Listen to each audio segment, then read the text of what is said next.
आज भारतीय संविधान दिन, रिपब्लिक दिन, डेमोक्रेटिक सर्वप्रथम मस्तर विराजमान प्रमुख मार्गदर्शक advocate madam, Italy madam, motor madam और इस कार्यक्रम के अध्यक्ष प्राध्यापक दिवाकर गोयल सर और जो यहाँ पर वास्तविक या पार्टी में गए सर पाटिल सर, नेता सर और सब विराजमान साथी है।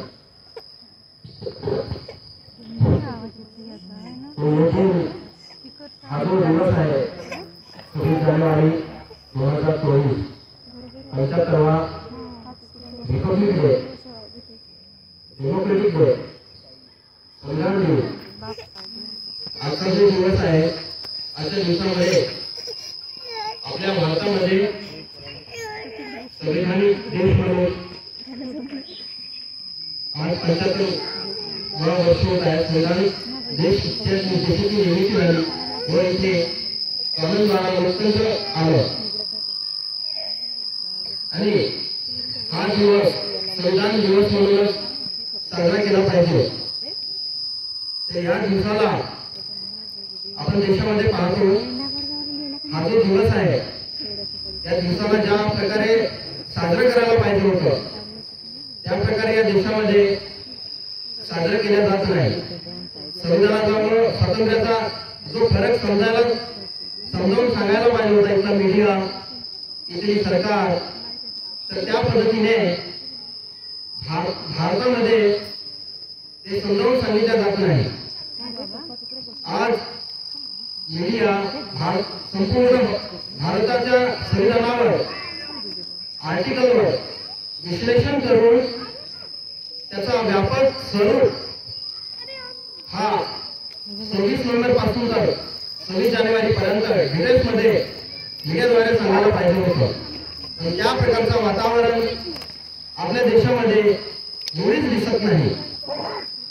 आपल्या देशामध्ये हिंदुत्व याची संकल्पनाचा जो धर्मनिरपेक्ष या देशाची मिनिस्ट्री आहे ती सेक्युलरिझमला मानत नाही। आपल्या पदाचा व्हायलन्स करतात की भारत सरकारमध्ये कुठल्याही पदावर असलेला व्यक्ती त्याला कुठल्या धार्मिक सोहळ्यामध्ये जायला नको होतं, पण त्या पदाचं उल्लंघन करून त्या धार्मिक सोहळ्यामध्ये जातात। तो धार्मिक सोहळा इथे खूप मोठ्या प्रमाणात हर्षोत्साहाने लादतात। एका विशिष्ट समूहावर लादण्याचा प्रयत्न इथे होतो। जसं आपण 22 जानेवारीला बघतो की राम मंदिर जो याचा उद्घाटन इथे झालेला आहे, समारोह झालेला आहे देशामध्ये, तर हा जो प्रकार आहे देशातली मुलता जे सरकार प्रधानमंत्री मोदीजी आहेत त्यांनी ह्या प्रकारचा कृत्य धार्मिक सोहळा म्हणून राबवायला पाहिजे होतं। आज बघा भारताच्या संविधानाला आज हे वर्तमान सरकार कुठपर्यंत मानते ही आपल्याला लक्षण त्यांची दिसून येतात। पण भारताच्या संविधानानुसार जर त्यांनी मानलं असतं कदाचित त्यांना राम मंदिर या ठिकाणी जाऊन उद्घाटन करून तिथला सोहळा अर्पण करण्याची सुद्धा आवश्यकता पडली नसती। आपल्याला जो रामराज्य म्हणतात तो प्रस्तावित करण्याचा त्यांचा जो हेतू आहे हा मुळीच काल्पनिक आहे। त्याचा कुठलाच वैज्ञानिक प्रमाण नाही, वैज्ञानिक संदर्भ नाही। तरी पण ते भारतीय संस्कृती, भारतीय विरासत म्हणून ज्यांनी 3600 वर्षाच्या अगोदर वैदिक संस्कृती आणली त्यांनी या भारतामध्ये पुन्हा वर्चस्व कायम राहावं याचं कृत्य ते नेहमी सातत्याने करत येण्याचा प्रकार दिसतो आहे। तो भारताचं संविधान आहे, या संविधानाचं पुस्तक प्रत्येक भारतीय परिवाराकडे त्यांच्या घरामध्ये असलं पाहिजे। कुठला ग्रंथ असो की नसो, पण भारतीय संविधान हा ग्रंथ प्रत्येक भारतीयांच्या घरामध्ये असायला पाहिजे आणि त्याचं वाचन हळूहळू का होईना त्याची सुरुवात करायला पाहिजे, जेणेकरून आपला जो येणारा पुढचा भविष्य आहे तो कॉन्स्टिट्यूशनल जो भविष्य आहे संविधान कसं आपला सुरक्षित राहणार याची जी माहिती आहे त्या संविधान पुस्तकातूनच मिळेल याचा व्ह्यू ठेवून भारतातला प्रत्येक नागरिक संविधानाला वाचावं. पण आज आपल्या देशामध्ये हा वेगळाच चित्र दिसतो. संविधानाच्या ऐवजी काही वेगवेगळे काल्पनिक ग्रंथ, काल्पनिक थोतांड जे आहे, धर्मावलंबी धर्मावंदन संस्कृती जे लादण्याचा प्रयत्न करतो तो मीडियाद्वारे त्या तथाकथित गव्हर्नमेंटद्वारे आपल्याला दिसून येतो. तसं पाहतो जसं संविधानामध्ये जेव्हा पॉझिटिव्ह संशोधन आहे, सकारात्मक संशोधन, आपल्या संविधानामुळे ज्या प्रासंगिक संविधान बनवताना ज्या गोष्टी आलेल्या नाही पण ज्या गोष्टी सुटल्या गेलेल्या आहेत त्या सकारात्मक दृष्टिकोनातून उपाय म्हणून त्या आणल्या पाहिजे. जसं भारतीय संविधानामध्ये मानवाधिकार कानून जो 10 डिसेंबर 1948 ला संयुक्त राष्ट्र संघाने 10 डिसेंबर 1948 ला ह्युमन राईट्स इंटरनॅशनल लॉ जो बनवलेला आहे त्या लॉला भारतीय संविधानात संशोधन करून आणणे गरजेचं आहे. तर हे काम आपल्या भारतीय संसदेमधून आणावं लागेल.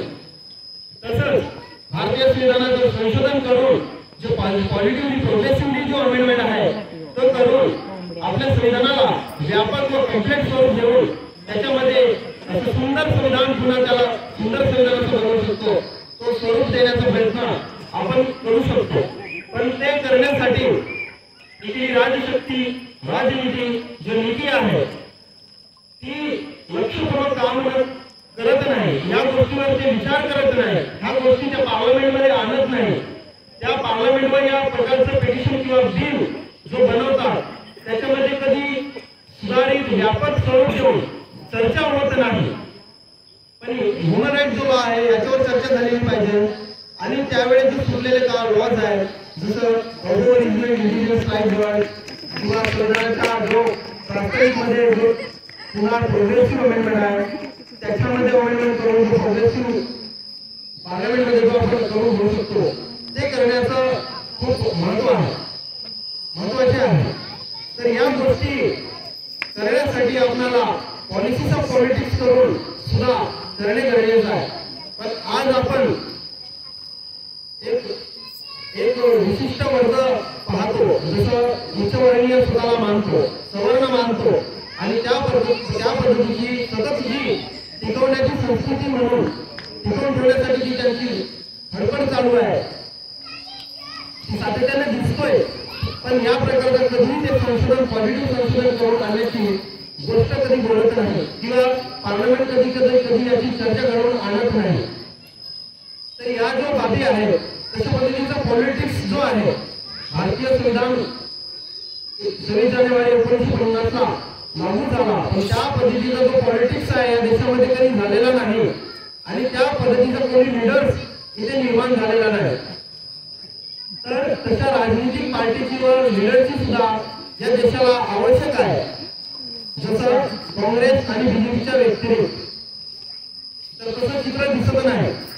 पुन्हा जो प्रशासन आहे ऍडमिनिस्ट्रेशन आपल्या ऍडमिनिस्ट्रेशन मध्ये IAS officer, IFS, IRS, IAS, SP, PSI, ठाणेदार, DFO या क्षेत्रामध्ये सुद्धा चांगला टॅलेंट दाखवण्याची जी आपली शक्ती आहे ती वाढली पाहिजे. या क्षेत्रामध्ये जेव्हा आपण जाऊ या सिस्टम मध्ये जेव्हा आपण जाऊ ऍडमिनिस्ट्रेशन मध्ये जेव्हा आपण जाऊ त्या शक्तीने आपण या देशाचं चित्र ऍडमिनिस्ट्रेशन मध्ये सुद्धा जाऊन बदलवू शकतो. त्याच्यासाठी आपल्याला करेक्ट जो IAS ची पोस्टिंग आहे, IPS ची पोस्टिंग आहे, SP, PSI, IFS, DFO, ठाणेदार या सर्व क्षेत्रामध्ये आपण जर गेलो तर ऍडमिनिस्ट्रेशन मध्ये सुद्धा आपला प्रभाव पडू शकतो. आणि पुन्हा इंडस्ट्रियल बिझनेस उद्योग मध्ये सुद्धा ज्याने आपल्याला आवश्यक आहे. जसं आपण संस्था बनवतो तर त्या संस्थेला मोठं स्वरूप देऊन मोठी इन्स्टिट्यूट निर्माण झाली पाहिजे याच्याकडे सुद्धा आपण आज उपाय म्हणून लक्ष दिलं पाहिजे. जो भारतीय संविधान आहे त्या संविधानाचा पूर्ण उपयोग करणे हा भारताच्या नागरिकाचाही सुद्धा कर्तव्य आहे. संविधान हा खूप मोठा व्यापक विषय आहे. संविधानामध्ये न्याय, समता, स्वतंत्रता, बंधुता ही खूप मोठी जटिल अशी व्यापक संदेश देणारी जस्टिस, इक्वॅलिटी, ह्युमॅनिटी, फ्रॅटर्निटी जो भारतीय संविधानातून इस्टॅब्लिश होतो या देशामध्ये, ती आज आपल्याला पूर्णत्वाकडे नेण्यासाठी दिसत नाही. तसेच भारतीय संविधान हा मोठा विस्तार व्यापक विषय असून त्याचे जो क्रिटिकल कंडिशन आहे, क्रिटिकल अनालिसिस जो आहे आर्टिकल नुसार, जो फर्स्ट आर्टिकल टू 395 आर्टिकल, या आर्टिकलचा क्रिटिकल अनालिसिस मायक्रो लेवलवर करून तपासून त्या कॉन्स्टिट्यूशनला समजावून सांगून सांगितल्याची प्रक्रिया आपल्या देशामध्ये मोठ्या प्रमाणात घडवून आणण्याची प्रक्रिया ही झाली पाहिजे. शहर भागातून गाव भागात, खेडो भागात, खूप मोठ्या प्रचंड भागात मध्ये सुद्धा असं कुठला क्षेत्र नसो की त्या क्षेत्रामध्ये हा व्यापक स्वरूपाचा निर्माण झालेला पाहिजे. पण या प्रकारचा निर्माण आपल्याला दिसत नाही. तर हे निर्माण करण्यासाठी वी द पीपल ऑफ जो इंडिया, हम भारत के लोक, आम्ही भारताचे लोक जे म्हणतो ते भारताचे लोक समजलेलं पाहिजे व समजून उमजून सुधारण होऊन या देशाच्या संविधानाचं संरक्षण सुद्धा आपण करण्यासाठी तत्पर असले पाहिजे अशी मी कामना करतो. इथेच माझे शब्द थांबवतो. धन्यवाद. जय हिंद, जय संविधान, जय मानवता.